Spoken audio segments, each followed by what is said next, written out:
Salam sepak bola, teman-teman netizen atau warganet. Selamat bergabung kembali ke konten terbaru dari channel YouTube Bola Bung Binder. Dan di konten terbaru hari ini sudah jelas dan pasti saya ingin memberikan analisa dari dua pertandingan di English Premier League. Yang pertama antara Chelsea versus Bournemouth dan yang kedua antara Manchester United versus Nottingham Forest yang berakhir untuk kemenangan Chelsea dan juga Manchester United.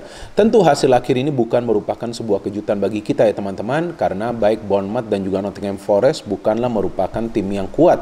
Bahkan bukan tidak mungkin mereka akan lebih lama berada di zona papan bawah dan bisa jadi nanti Nottingham Forest akan terdegradasi ke divisi Championship. Namun secara permainan kita bisa melihat bahwa baik para pemain Chelsea dan juga para pemain Manchester United bermain dengan kepercayaan diri yang sangat tinggi dan juga mengontrol jalannya pertandingan selama 90 menit.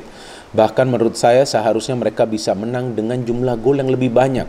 Sayangnya yang menjadi masalah adalah finishing dari para pemain. Chelsea kita tahu punya masalah sebetulnya dalam urusan mencetak gol, maka itu mereka belum bisa banyak mencetak gol, namun lini pertahanan mereka adalah salah satu yang solid teman-teman. Karena Chelsea baru kemasukan total 17 gol dari 15 pertandingan yang telah mereka mainkan. Dan jumlah clean sheet mereka bahkan beda tipis dengan Arsenal dan juga Manchester City. Sedangkan Manchester United juga seperti itu teman-teman. Kalau menurut hemat saya, kekuatan utama dari Manchester United adalah berada di lini pertahanan mereka. Walaupun di pertandingan lawan Nottingham Forest, mereka tidak full tim kan. Bahkan Luke Shaw itu bermain sebagai center back. Tapi kita lihat, dengan cara para pemain dari lini tengah juga ikut membantu lini pertahanan, sehingga itu juga yang menyulitkan para pemain Forest untuk bisa menciptakan banyak peluang. Bahkan di pertandingan tersebut Forest hanya bisa mendapatkan 2 peluang yang berbahaya. Yang menarik dari skema permainan Ten Hag nih teman-teman, bahwa timnya tidak selalu bermain dengan tempo tinggi. Setelah mereka unggul, mereka akan kembali mengatur tempo permainan dan tampak jelas para pemain MU bermain dengan level kesabaran yang tinggi. Dan MU juga sama seperti Chelsea, Arsenal, dan Manchester City punya defense yang solid karena mereka baru kemasukan total 20 gol dari 15 pertandingan dan jumlah clean sheet mereka itu adalah 6 teman-teman. Pertama-tama saya ingin membahas pertandingan antara Chelsea versus Bournemouth. Kalau bagi saya pertandingan ini berjalan menarik teman-teman karena Chelsea bermain dengan tempo yang sangat amat tinggi. Bahkan mereka terus-menerus menggempur pertahanan dari Bournemouth, tapi masalah dari Chelsea satu teman-teman, bahwa finishing dari para pemain yang masih lemah. Seharusnya Chelsea ini bisa menang dengan minimal mencetak 4 gol lawan Bournemouth. Tapi sayangnya begitu banyak peluang yang tidak berhasil dikonversikan oleh para pemain mereka. Mason Mount dan Kai Havertz saja mendapatkan tambahan peluang padahal mereka mencetak gol. Raheem Sterling mendapatkan peluang, Reece James mendapatkan peluang, Denis Zakaria mendapatkan peluang, bahkan Christian Pulisic mendapatkan banyak peluang. Jadi para pemain Chelsea ini harus lebih efektif lagi ketika mendapatkan peluang, jangan sampai membuang-buang peluang. Lawannya kali ini kan adalah Bournemouth yang sulit untuk membangun serangan balik ke ruang pertahanan dari Chelsea karena ada dua pemain Chelsea di tengah, Jorginho dan juga Zakaria yang sangat disiplin.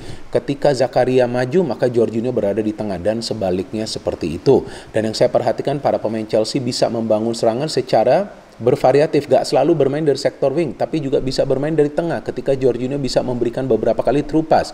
Thiago Silva juga permainannya bagus, bahkan tampak dia tidak 100% fit, tapi dia tetap melanjutkan pertandingan. Jadi memang terlihat bahwa Thiago Silva bermain dengan hati teman-teman, dan dia adalah salah satu pemain yang penting di Chelsea untuk musim ini. Apalagi kita tahu banyak pemain Chelsea yang sementara ini cedera, dan sebelumnya juga kita tahu bahwa banyak yang mengkritik Graham Potter bahwa Potter ini sebetulnya gak layak lah melatih Chelsea. Tapi yang mengkritik tersebut mungkin gak paham bahwa Chelsea tidak selalu full tim.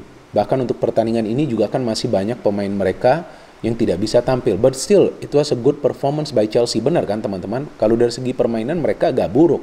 Dan terlihat para pemain Chelsea tidak lama menguasai bola di tengah. Yang mereka pilih adalah ketika mendapatkan bola cepat memberikan passing ke depan. Dan memang beberapa kali para pemain Chelsea itu ketika memberikan crossing-crossing tinggi gagal menemui rekannya, sehingga kemudian mereka mengubah konsep itu dan lebih sering memberikan umpan-umpan datar.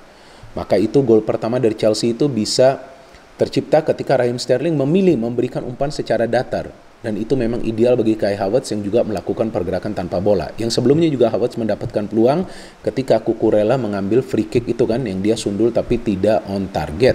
Setelah unggul 1-0, para pemain Chelsea tidak menurunkan tempo permainan. Ini sangat penting teman-teman, apalagi mereka bermain di kandang sendiri. Walaupun jadwalnya kita tahu padat kan, tapi tampak para pemain Chelsea ini terus memberikan progressive passing dan mereka bisa membangun serangan itu secara cepat. mereka hanya membutuhkan sekitar 25 detik untuk bisa membangun transisi positif yang cepat, sehingga mereka bisa mencetak gol kedua itu dengan mengandalkan permainan cepat tersebut. Sehingga Zakaria yang mendapatkan bola memilih memberikan umpan kepada Mason Mount yang shooting dari luar kotak penalti dan menjebol gawang dari Bournemouth. Unggul 2-0, para pemain Chelsea tetap menggempur, cuma masalahnya mereka tidak selalu bisa menciptakan peluang on target. But still, overall, Chelsea mendominasi jalannya pertandingan dan peran dari Kepa juga sangat penting karena dia ada melakukan beberapa saves dari para pemain Bournemouth, dan saya melihat sebetulnya Bournemouth memberikan tekanan pressure kepada para pemain Chelsea, bahkan mereka bermain high press, tapi para pemain Chelsea itu bisa keluar dari tekanan tersebut dari lini pertahanan mereka, sehingga mereka berkali-kali bisa membangun transisi positif yang cepat. Dan justru para pemain Bournemouth seandainya bermain bertahan total, mungkin itu yang bisa menyulitkan Chelsea, tapi karena mereka main dengan garis pertahanan yang tinggi, itu juga sedikit banyak memudahkan para pemain Chelsea untuk membangun serangan mereka secara rapi. So well deserved win for Chelsea. Memang masih jauh dari papan atas, tapi paling tidak kemenangan ini kan memberikan kepercayaan diri bagi para pemain, dan Chelsea jelas membutuhkan banyak pemain baru, teman-teman. Tampaklah materi pemain yang sekarang mereka punya belum cukup kuat untuk bisa bersaing di papan atas. Kalau di papan tengah ya aman-aman aja, tapi kalau untuk di papan atas sangat amat berat, apalagi di posisi striker. Aubameyang masuk sebagai pemain pengganti, tapi yang dia dapat hanyalah 0. Jadi Chelsea have a real problem in attack. Mereka benar-benar membutuhkan striker yang tajam, teman-teman. And now to the second match antara Manchester United versus Nottingham Forest. Jelas pertandingan ini milik Manchester United karena Nottingham Forest juga adalah salah satu tim yang sulit meraih kemenangan. Bahkan ketika mereka bermain di away, mereka belum sekalipun meraih kemenangan dan baru mencetak 1 gol. Kalau nggak salah itu lawan Everton.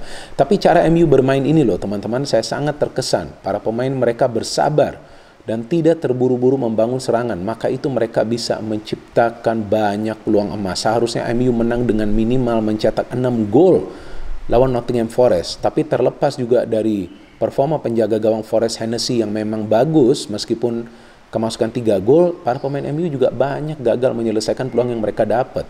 Saya melihat bahwa Anthony ini agak egois ya, ketika dia sebetulnya bisa membagi bola, dia pilih syutingnya juga tidak akurat. Ketika dia sudah dikasih bola, dia syuting tapi tidak akurat sehingga bisa di-save oleh Hennessy, padahal dia mendapatkan peluang yang bagus tuh 2 kali.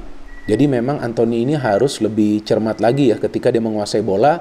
Jika memang dia melihat posisinya cukup jauh, ya mungkin akan lebih baik membagi bola. Memang sebelumnya dia pernah mencetak gol indah ya dari jarak yang jauh, tapi kan nggak selalu dia akan mendapatkan peluang seperti itu, apalagi lawan tim yang akan cenderung bertahan seperti Nottingham Forest kan. Ya, Nottingham Forest agak khawatir lah bermain terbuka di Old Trafford, apalagi kan MU kan punya rekor yang bagus ya di kandang sendiri ya, teman-teman ya, meskipun mereka pernah kalah kan lawan Brighton. Dan saya menilai bahwa Casemiro, Eriksen, dan juga Bruno Fernandes adalah 3 pemain yang penting dan tidak tergantikan di Manchester United. Jadi mereka adalah roh permainan dari Manchester United. Christian Eriksen adalah pemain pertama yang akan membangun serangan dari pertahanan. Casemiro adalah pemain yang akan memfilter serangan dari para pemain tim lawan, serta Bruno Fernandes dengan pergerakan cepatnya dan juga umpan-umpan kuncinya.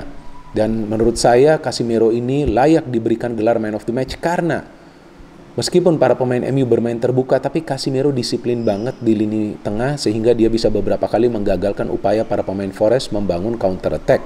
Dan juga yang menariknya, Wan-Bissaka bermain untuk pertama kalinya, walaupun dia tidak se-efektif Malaysia, tapi gak buruk juga lah. Apalagi lawannya kan kali ini adalah Forest, bukanlah merupakan tim kuat. Dan MU menggempur total sejak menit 0, dan bahkan mereka yang mendapatkan peluang pertama melalui siapa? Malaysia, di luar dugaan. Malaysia tidak terkawal, shootingnya sayang bisa di-save oleh Hennessy. Kemudian MU akhirnya bisa mencetak gol melalui Rashford. Ini adalah skenario sepak pojok yang sangat unik, diberikan mendatar dan Rashford bisa menyambut umpan dari Eriksen.